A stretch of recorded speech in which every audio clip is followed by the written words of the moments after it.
Furnished versus unfurnished rentals. Ladies and gentlemen, welcome to Lot Insight, and you're listening to our new show, Leasing with Anthea, where we will discuss all things property management. So Anthea, how are you today? I'm good, thank you for inviting me. No worries. Alright, so first things first, do you think it's common to come across furnished rentals in Sydney? Yes, it is. It is common to see furnished rentals in Sydney. Yeah. So basically with furnished rentals, it can come as categorized as fully furnished. So you as a landlord will be able to provide all the furniture and for the individual to live comfortably.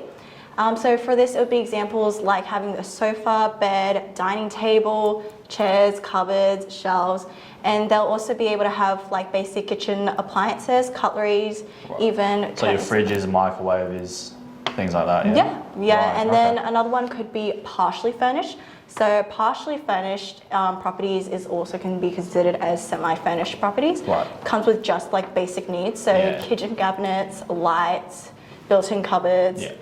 Yep. And then there's also another category that can be classified as white goods only. So basically it's called white goods only as these are described as household items with cookware, washing machines, dryers, fridges, freezers. The reason why it's classified as white goods is usually these appliances coloured white.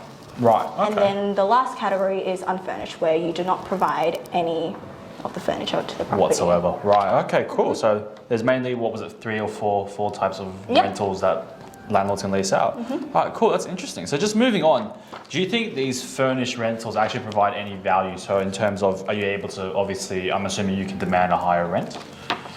Yeah, so with furnished rental properties, when it comes down to it, it also depends on the tenants and locations, and also you as the individual, as a landlord, if you choose to have furnished rentals in your property. So this is very convenient to have. So for example, if you choose to have furnished appliances in your rental property, it's really good convenience for potential renters or tenants, for example, businessmen or short-term lease stays, people who need those accessible appliances as well. Yeah, right, okay, cool, interesting.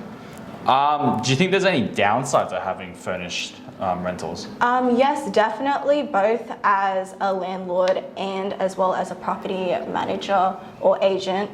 With the downside of it, there can be maintenance required as well. You're also leaving to the fact that there's also cost for the landlord to purchase. It's additional cost to actually purchase and furnish these. But wouldn't you make up those costs within the higher rent you charge essentially?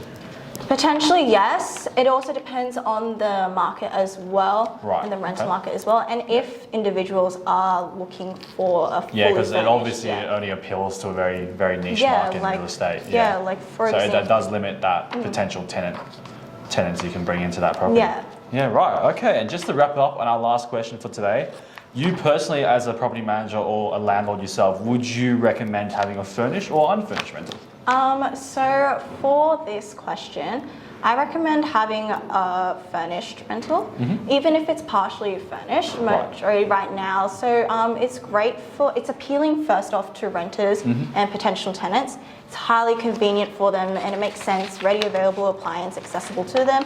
However, you also got to take into consideration the amount or what type of furnished items you need for the potential tenants. So for example, like what household appliances are deemed accessible to them for daily use. So maybe a washing machine as well, dryer, kitchen cabinets as well, etc. But like also you got to consider what most tenants already have. So like, or easy appliances that might not be needed as well. So like cutlery as well, like small stuff. Those are probably accessible or purchasable for tenants. Great. Thanks for your time today, Anthea. Ladies and gentlemen, that was our new segment, Leasing with Anthea. Don't forget to like and subscribe, and see you next time.